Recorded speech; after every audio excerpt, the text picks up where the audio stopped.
Hello, children, and welcome back to Sunday School. Do you remember how Jacob had run away from his brother Esau and travelled to his uncle Laban? Do you remember how Jacob had dreamed that wonderful dream where he had seen the angels on a ladder up to heaven, and God had promised not to leave him or forsake him until he'd fulfilled all his promises to him? Jacob continued his journey to Haran, a very happy man. At last he came to a place where there was a well in a field. 3 flocks of sheep were lying by it, for out of that well they watered the animals. A great stone was upon the opening of the well. There were some shepherds with the sheep. Jacob asked them, "From what place do you come?" "We come from Haran," they said. Now that was the place where Jacob's uncle Laban lived. So Jacob asked them another question. "Do you know Laban?" "Yes," they said, "we know him." Then Jacob asked, "Is he well?" "Yes," they said, "he's well. And here comes his daughter Rachel now, with her sheep." When Jacob saw Rachel, the daughter of Laban, coming near to give water to the sheep, he rolled the stone from the well's mouth, and he watered the flock for her.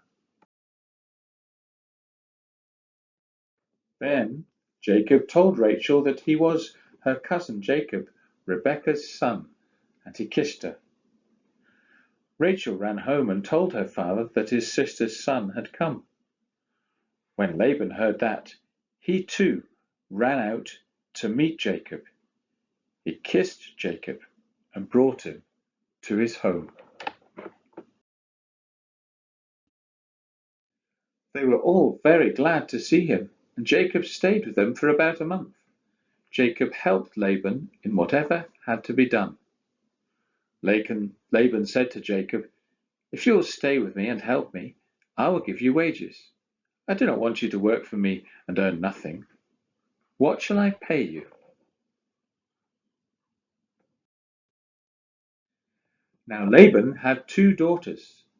The name of the older one was Leah, and the name of the younger one was Rachel. Leah was not very pretty, but Rachel was beautiful. Jacob already loved his beautiful cousin Rachel. He said, "If you will give me Rachel, your younger daughter, to be my wife, I will serve you for 7 years."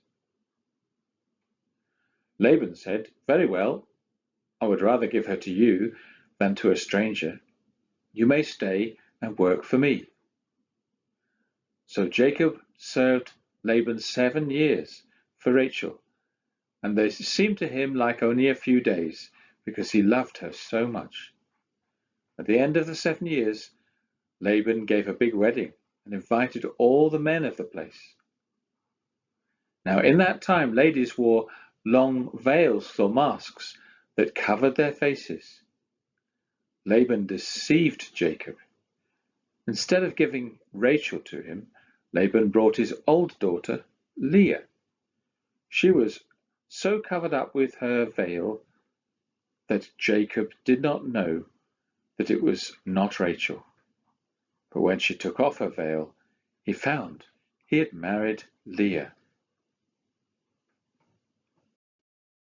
Jacob went to Laban and said, "Why did you treat me in this way? Did I not serve you for Rachel? Then why have you given me Leah instead?" Laban said, "In this country, it's not the custom to let the younger daughter get married first. If you want Rachel, however, you may have her also a week from now, but then you must work 7 more years for her." So Jacob had to work 7 years longer for Rachel, whom he loved.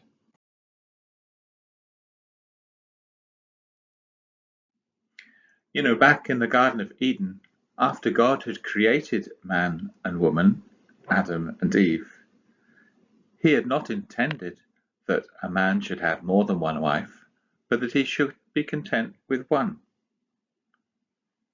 Having two wives caused Jacob a great deal of trouble and led to much unhappiness, for Jacob loved Rachel much more than he loved Leah. This made Leah very sad. Perhaps Jacob should have remembered how he had deceived his brother and his father about the birthright, and accepted that perhaps God was teaching him a lesson by giving him Leah instead of Rachel for a wife. When God saw that Jacob did not love Leah as much as Rachel, he gave Leah some children to comfort her. She received 4 little boys, one right after the other. That made her very happy, for at that time people wanted to have children more than almost anything else in the world. She named them Reuben, Simeon, Levi, and Judah. She thought that her husband Jacob would surely love her now that she was the mother of his 4 fine little boys. God did not give Rachel any children. It made Rachel very unhappy to see her sister have 4 little boys, while she did not have any.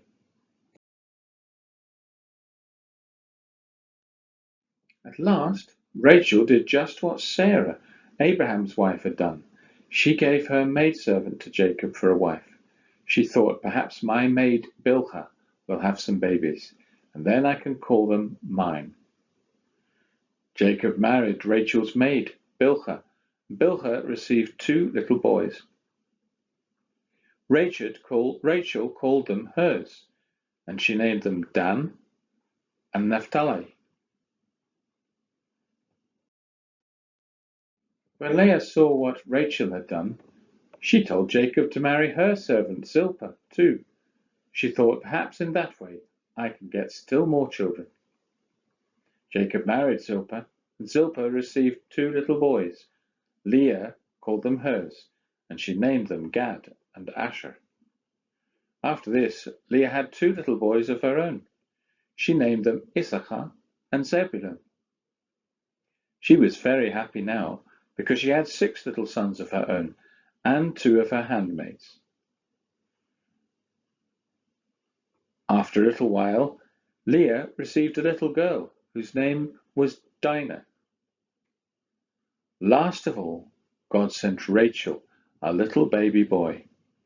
She was happier than she had ever been before. She named the baby Joseph. Jacob loved Joseph best of all, because he was the son of Rachel, whom he loved, and because he was the son of his old age. Esau was a hairy man, Jacob he was smooth, smooth in action, smooth in speech, and oh so sly from babyhood.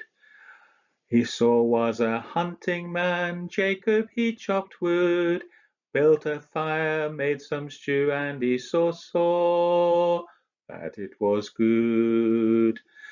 Esau was a hungry man, so from where he stood, he gave up his birthright, gave it up for Jacob's food. Esau he was gullible, Jacob he was cool, stole his brother's blessing, go read it in God's holy book. Esau was an angry man, that's when Jacob flew, ran away from Esau's wrath, what else was there for him to do?